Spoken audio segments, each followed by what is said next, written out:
exclusivo. O Ministério da Saúde investiga a contaminação de pelo menos 6 pacientes que receberam órgãos transplantados no Rio de Janeiro e foram infectados com HIV. A primeira notificação foi descoberta no dia 10 de setembro, depois que um paciente que recebeu um coração transplantado foi ao hospital com sintomas neurológicos 9 meses depois do procedimento e teve o resultado positivo para HIV após uma série de exames. Ele não tinha o vírus antes da cirurgia. Pelo menos 6 pessoas foram contaminadas pela doença depois de receberem os órgãos transplantados. A informação foi revelada com exclusividade pelo diretor de conteúdo do Grupo Bandeirantes de Comunicação e âncora da Band News FM, Rodolfo Schneider. Eu milito um pouco nessa área de transplantes há muitos anos, assim, desde o tempo do Boechat. Eu fazia coluna com o Boechat lá no Rio de Janeiro, nessa área de transplante. E eu comecei a fazer coluna e ter muitas fontes nessa área de transplante no Brasil. E na segunda-feira, Megali, eu recebi uma ligação que eu, na hora, quando eu tive a notícia, eu fiquei absolutamente perplexo com aquilo. Eu falei, não é possível que isso está acontecendo. Eu não queria acreditar. A notícia, que não há precedentes na história do Brasil, na área de transplante, é que 6 pacientes receptores de órgãos no Rio de Janeiro foram contaminados com HIV ao receber transplantes. Os órgãos recebidos estavam contaminados em 2 doadores. Após a morte encefálica desses pacientes, rins, fígado, coração e córneas foram doados. Entretanto, o paciente que recebeu a córnea não estava infectado. Isso porque a região não é tão vascularizada, o que diminui o risco. Além dos 6 pacientes confirmados, o caso de um homem morto que recebeu o órgão infectado é investigado. Ele estava internado em estado grave e morreu 2 dias após ter recebido o órgão. O caso é tratado como suspeita porque o teste não foi feito na época.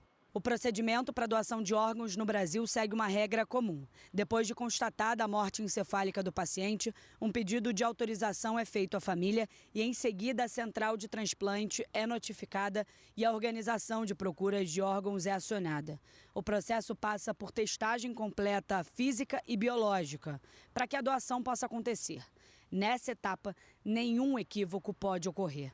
Mas, de acordo com técnicos da Agência Nacional de Vigilância Sanitária, os exames de sangue feitos nos doadores apresentaram um falso negativo.